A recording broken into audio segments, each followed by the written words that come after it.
नमस्कार, मैं हूं हिमांशु बयानी और आप देख रहे हैं डेटलाइन गुजरात न्यूज़.com का डिजिटल वीडियो बुलेटिन। हमारी वेबसाइट DATELINEGUJRATNEWS.com पर आप जाके ढेर सारी दुनिया की जो खबरें हैं वो पढ़ सकते हैं, एक न्यूज़लेटर और न्यूज़ वायर के ज़रिए। तो क्या है आज की दुनिया की खबरें? मुख्य धाराओं की खबरों की हम बात करें तो चाइना के प्रमुख शी जिनपिंग रशिया की विजिट पे है। साथ ही साथ ऐसे वक्त पे वो रशिया की विजिट पे है जहाँ पे इंटरनेशनल क्रिमिनल कोर्ट ने एक वारंट इश्यू किया है पुतिन के सामने, और क्रेमलिन ने भी एक वारंट इश्यू किया है आईसीसी के जो प्रोसिक्यूटर है उनके सामने। तो मुझे लगता है आईसीसी यानी कि इंटरनेशनल क्रिमिनल कोर्ट और पुतिन कुछ वारंट खेल रहे हैं, रशिया और पुतिन और आईसीसी मेरे ख्याल से। चाइना ने कहा है कि रशिया और चाइना जॉइंटली एक मल्टीपोलर वर्ल्ड, मतलब एक बड़ी दो ताकत के तौर पे पूरी दुनिया में काम करेंगे। साथ ही साथ यूएसए ने एक चेतावनी दी है कि शी जिनपिंग की बातों में मत आइएगा। तो कुछ ना कुछ ये डिप्लोमेसी का खेल बड़ा चल रहा है पूरी दुनिया में, अजीब व गरीब तरह ऐसा लग रहा है।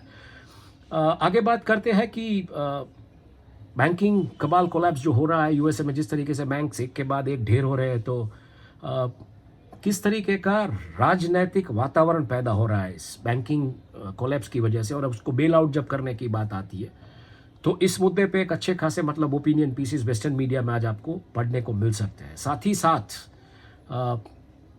जो प्रोटेस्ट कॉल दिया गया था नेशन वाइड क्लोजर का साउथ अफ्रीका में ईएफएफ के द्वारा, मतलब एक लेबर ग्रुप है, तो वो भी खबरें छाई हुई अफ्रीका के मीडिया में। और अगर हम एशिया की बात करें तो नॉर्थ कोरिया में किंग जोंग ने कहा है कि हम न्यूक्लियर अटैक के लिए तैयार है यूएसए के ऊपर। मतलब ये क्या हो रहा है? एक तरफ मंदी का माहौल, एक तरफ मंदी के बादल, दूसरी तरफ युद्ध के बादल। समझना थोड़ा कठिन है। एक ऑस्ट्रेलिया इस जो सैनिक सिपाही था उसके सामने केस चल रहा है और उसको कुछ वॉर क्राइम्स के लिए, अफगानिस्तान में जब वो पोस्टेड था तो कुछ वॉर क्राइम्स में वो इन्वॉल्व था और उसकी वजह से उसके सामने कोर्ट ट्रायल्स शुरू हो चुके हैं और उसको अरेस्ट भी कर लिया गया है। एशिया की बात करें, सबसे बड़ी खबर, भारत में लगा इंटरनेट बैन और जो 6 सेपरेटिस्ट लीडर है वारिस पंजाब दे, खालिस्तान समर्थक जुट है जो, उसके नेता अमृतपाल सिंह, उसकी अरेस्ट को लेके खबरें चल रही है। और साथ ही साथ अगर हम देखने जाए तो इमरान खान के सपोर्टर्स पाकिस्तान में अरेस्ट हुए, उसकी खबरें भी है। जापान बहुत नज़दीक से बहुत पैनी नज़र जमा के बैठा है। ये जो आईसीसी प्रोब हो रहा है रशिया पे, जो आईसीसी ने जो अपनी ताकत लगाई है उसको लेके जापान बहुत पैनी नज़र जमा के बैठा है कि क्या हो रहा है। और भारत ने टॉप किया है। भारत ने टॉप किस में किया है समझने वाली बात है। पूरे साउथ एशियन सब कॉन्टिनेंट का एक दस्तावेज आया, एक अहवाल आया, उसमें भारत ने टॉप किया है। किस चीज़ को लेके? गवर्नमेंट्स जो डेटा मांगती है यूज़र्स का, प्राइवेट फ़ोन कंपनी से या सोशल मीडिया कंपनी से, गूगल, फेसबुक, आईफोन वगैरह से, तो उसमें भारत नंबर 1 है। मतलब आपका डेटा सरकार देख रही है। और कुछ अच्छी खबर सिंगापुर से, सिंगापुर में कुछ दशकों पुराने जो एक मकान थे लिटिल इंडिया में, उनको अभी मतलब को लिविंग स्पेस के तौर पे रखा जाएगा। और साथ ही साथ एक चौंका देने वाली खबर, सिंगापुर में एक महिला बैकपैकर जो ट्रैवल कर रही थी, जो कि एक ड्रॉम में रह रही थी, ड्रॉम सस्ते होते हैं, डॉर्मेंट्रीज जिसको बोलते हैं, तो उन्होंने कहा, उन्होंने इल्ज़ाम लगाया कि यहाँ पे सीसीटीवी के ज़रिए एक तरीके से आपकी फिल्में बनाई जाती है, मतलब आप सो रहे हैं तब। तो ये एक बहुत ही पेचीदा मामला है मेरे ख्याल से। आगे चलते हैं मध्य पूर्व एशिया की तरफ, मिडल ईस्ट में क्या हो रहा है। अगली बारी शायद इजराइल के प्राइम मिनिस्टर नेतान्याहू की हो सकती है, जो कि आईसीसी की लिस्ट पे हो सकते हैं। ऐसी खबरें मिडिल ईस्ट के मीडिया में चल रही है। और एक कुवैती ऑयल कंपनी, उसने इमरजेंसी डिक्लेयर, क्योंकि वहाँ पे कुछ तेल का रसा हुआ था, ज़मीन पे कुछ तेल बिखर गया था और इसकी वजह से उन्होंने उस एरिया में इमरजेंसी डिक्लेयर कर दी है। ईरान और इराक एक तरीके से अपनी बॉर्डर्स मजबूत कर रहे हैं और सिक्योरिटी टाइट कर रहे हैं, उसके लिए उन्होंने दस्तावेज साइन किए। साथ ही साथ सऊदी और ईरान की जिस तरीके से रातवारी रिश्तेदारी में कुछ जिसको बोले एक तरीके से एक फ्रेशनेस आई है, तो उसको लेके लग रहा है कि ईरान और जॉर्डन भी अपने डिप्लोमेसी के कुछ रिलेशनशिप में आगे बढ़ सकता है और उसके वहाँ से भी कुछ अच्छे समाचार आ सकते हैं। टर्की ने एक अनमैन्ड कॉम्बैट एरियल व्हीकल, उसको मतलब दुनिया के सामने रखा है, एक तरीके का ड्रोन सबसे बड़ा। और यूबीएस क्रेडिट स्विस की जो डील हुई है $2 अरब की, उसमें सऊदीज, कतारीज और नॉर्वे के लोगों, मतलब जो निवेशक थे, उनको बहुत बड़ा घाटा हुआ है, ऐसी बातें आ रही है। तो ये सब मीडिया, ये सब खबरें मिडल ईस्ट के मीडिया में छाई हुई है। आगे बात करते हैं तो अफ्रीकी देशों में क्या हो रहा है। बहुत अच्छी खबर नाइजीरिया से आ रही है। ओसुन करके वहाँ का एक जो राज्य था, उसने 17,000 लोगों को नौकरियां दी। अपनी नौकरियां किस चीज़ के लिए देगी? ये नौकरियां दी गई है 2023 के जनगणना के लिए। तो भारत में जिस तरीके से टीचर्स या दूसरे लोगों को इस काम में लगाया जाता, तो मुझे लगता है अगर ऐसी नौकरियां दी जाए तो बेरोजगारी कहीं ना कहीं थोड़ी कम होगी। जनगणना की नौकरियां दी जा सकती है। भारत बड़ा देश है, बहुत सारे लोगों को रोजगार मिल सकता है ऐसी जनगणना की नौकरी में, बहुत सारे राज्यों में। तो ये मतलब एक अच्छा कदम है नाइजीरिया ने लिया है। जो दूसरी तरफ चाइना ने अपने जो नागरिक है उनको कहा है कि आप अगर नाइजीरिया जा रहे हैं या सेंट्रल अफ्रीकन रिपब्लिक जा रहे हैं तो थोड़ा संभल के जाइएगा, क्योंकि वहाँ पे किडनैपिंग्स के किस्से, अटैक जो होता है नागरिकों पे, जो हमले होते हैं उसके किस्से। और कल तो मतलब खबर आई सेंट्रल अफ्रीकन रिपब्लिक में जिस तरीके से 9 चीनी वर्कर्स को मार गिराया गया। एक उग्रवादी ग्रुप ने वहाँ पे हल्ला बोल दिया एक सोने की खदान में और 9 लोगों को मार डाला। तो इसके बाद ये अलर्ट्स इश्यू किए गए हैं चाइना की सरकार से, चाइना के सिटीजन्स के लिए। यूके से पहली जो खेप होती है मदद की, वो पहुंच गई है मलावी। मलावी में बहुत बड़ा पूर आया था और मलावी ने कहा था, गुहार लगाई थी पूरे दुनिया से कि हमको मदद कीजिए। तो यूके से मतलब ब्रिटेन से पूरी की पूरी एक मदद की खेप वहाँ पे पहुँच गई है। अफ्रीकी स्नेल्स यानी कि जो जिसको गुजराती में गोकड़ गाय बोलते हैं, तो अफ्रीकी स्नेल्स उनको स्मगल करते हुए यूएस में किसी एक बंदे को पकड़ा गया है। 6 अफ्रीकी स्नेल्स एक बैग में लेके बंदा जा रहा था। आगे बात करते हैं यूरोप की।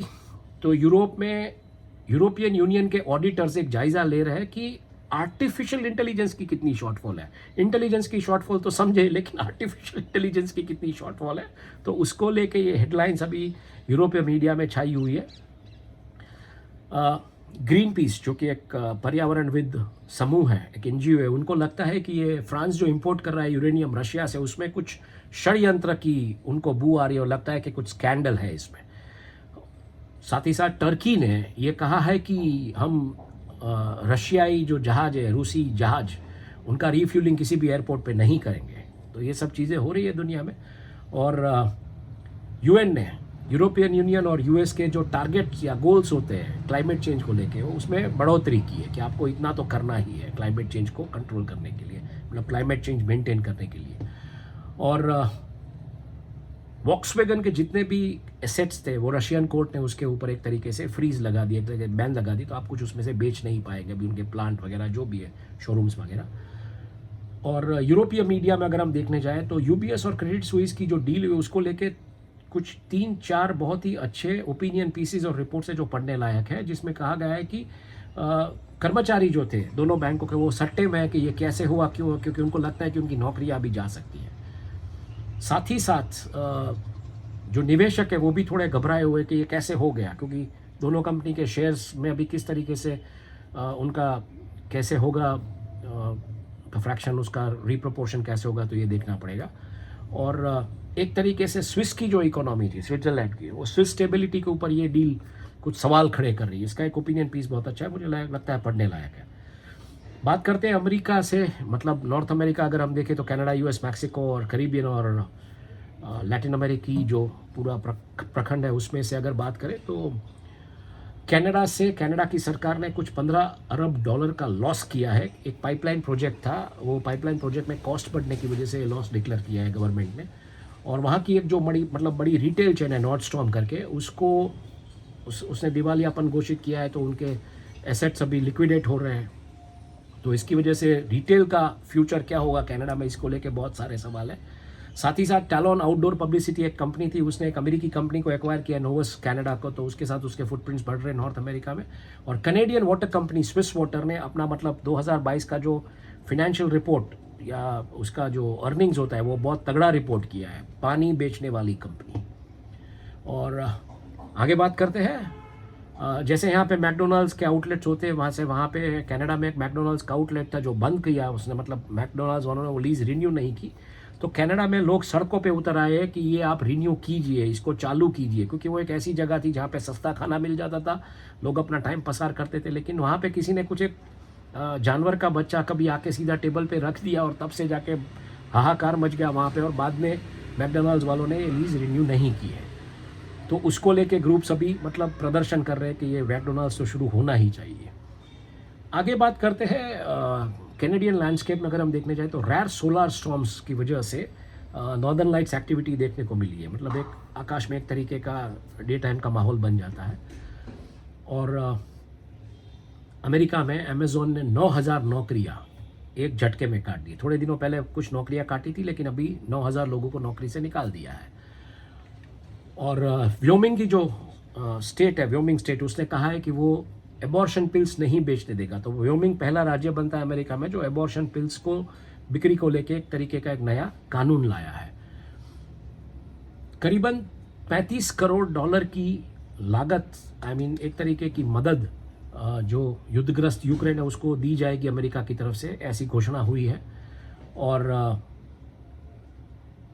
टिकटॉक के बैन को लेके अभी अमेरिका में बहुत सीरियसनेस है। और ये मामला मतलब चीनियों भी चीन की जो कंपनी है और चीन के जो प्रशासक है वो भी इस मामले में थोड़े गुस्साए हुए और वो भी इसको बहुत सीरियस तरीके से ले रहे हैं। तो करीबियाई देशों से क्या खबर आ रही है, वहाँ पे एक ऑल विमेन क्रू जो है वो पूरा का पूरा एक वीवो का एरोबस हैंडल करेगा, जिसकी 17th डिलीवरी है, मतलब 17वीं डिलीवरी है। वो अभी तक 69 एरोबस ले चुके हैं। तो ये पूरा का पूरा क्रू उसको हैंडल करेगा। और यूएस से जो ट्रैवलर्स जाते हैं मैक्सिको, उनको बोला गया है कि मैक्सिकन फार्मेसीज जो है वहाँ पे कुछ नकली दवाइयाँ बिकती है, तो आप थोड़ा सतर्क रहें, सावधान रहें। और 3 गार्ड्स जो होते हैं एटीएम के, उनको स्कोटिया एटीएम का जो बैंक की एक रॉबरी हुई वहाँ पे वो उनको गोली मार के मार दिया गया है जमाइका में। तो एक तरीके से इसको मनी हीस्ट के तरीके से देखा जा रहा है। और हपांग लॉयड जो एक शिपिंग लाइनर कंपनी है, उसने अपने कंटेनर्स के दाम में बढ़ोतरी की है, खास करके फ्रेट रेट्स में। जब आप शिप करेंगे कुछ भी एशिया से लैटिन अमेरिका, लैटिन अमेरिका से एशिया। और करीबिया यूनिवर्सिटीज़ में एक तरीके से एक स्ट्रैटेजी की जा रही है कि इंपोर्ट फूड बिल को लेके कैसे उसको घटाया जा सके, उसका एक पेपर तैयार हो रहा है। और अर्जेंटीना में महंगाई 100% के ऊपर होने के वजह से वहाँ की जो कंपनियाँ हैं उनको बहुत दिक्कतें आ रही है, ऐसी रिपोर्ट है लैटिन अमेरिकन मीडिया में। आगे बात करते हैं प्लेफुल पैसिफिक्स, मतलब ऑस्ट्रेलिया, न्यूजीलैंड, इन जगह से क्या समाचार है। 375 साल पुराना एक खंड, कॉन्टिनेंट साइंटिस्ट को मिला है। मतलब एक और नया खंड अभी आया है, शायद आ जाएगा, उनको मिला है। और ऑस्ट्रेलिया ने कुछ नए सैंक्शंस लगाए हैं ईरान के ऊपर, पर साथ ही साथ वो यूएस को मदद करेगा उनके हाइपरसोनिक प्रोजेक्ट के लिए। तो वो टेस्ट डिलीवरी व्हीकल्स भेजने वाला है। एक जायंट पैंगविन, मतलब एक बड़ा सा पैंगविन का फॉसिल मिला है न्यूजीलैंड में। तो इसके ऊपर भी मतलब अभी साइंटिस्ट सब, पैलेंटोलॉजिस्ट इसके ऊपर रिसर्च कर रहे हैं। और बहुत ही बुरी खबर अखबारी जगत से, अखबार की दुनिया से, मतलब बहुत बुरी खबर। 5 साल पुराना एक अखबार था न्यू कैलिडोनिया में, वहाँ के मालिक ने कहा कि हम नादार हो चुके हैं, हम ये चला सकेंगे, ये दिवालिया हो चुका है। तो कोर्ट ने उनको बंद करने की परमिशन दे दी और आज लास्ट उसका पब्लिकेशन बाहर निकला है। आर्टिक्स से क्या खबर है, आर्टिक्स और एंटार्क्टिक्स, मतलब पोलार जोन्स, अगर उसकी बात करें तो वहाँ से क्या खबर है।